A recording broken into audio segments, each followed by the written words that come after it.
White House Press Secretary Jen Psaki blasted Republican supporters of former President Donald Trump as lemmings Thursday when asked if President Biden was doing enough to unify the country after slamming his predecessor on the anniversary of the Capitol riot.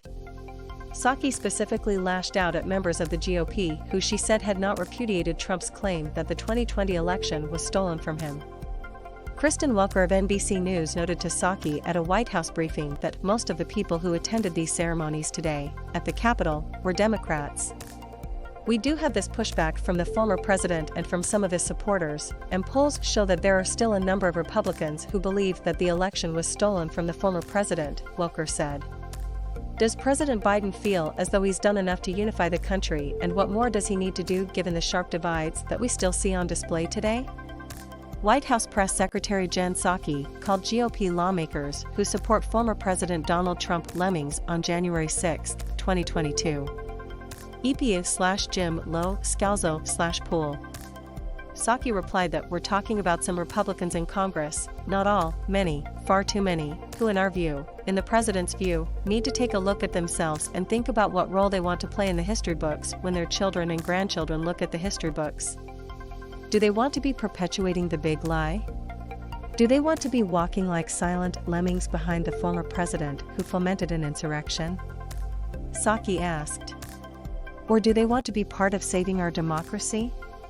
So the question really should be directed at them. Representative Liz Cheney and her father, former Vice President Dick Cheney, observe a moment of silence at the Capitol on January 6, 2022, for the anniversary of the riot. AP photo/Manuel Balceneda.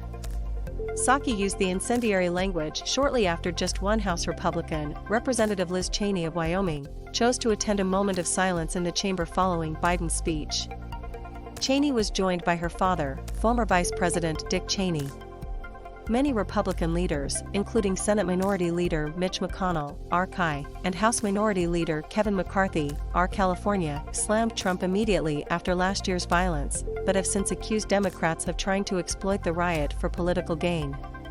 McConnell has taken particular aim at Democrats' push to pass federal election reforms, which he calls an unconstitutional power grab to override state laws that restrict mail-in voting, among other changes. Senate Minority Leader Mitch McConnell claimed Democrats are using the riot to push through election reforms. AP photo/Manuel Balceneda, file. It is beyond distasteful for some of our colleagues to ham-fistedly invoke the January 6th anniversary to advance these aims, McConnell said Wednesday. Washington Democrats have been trying to seize control over elections for years.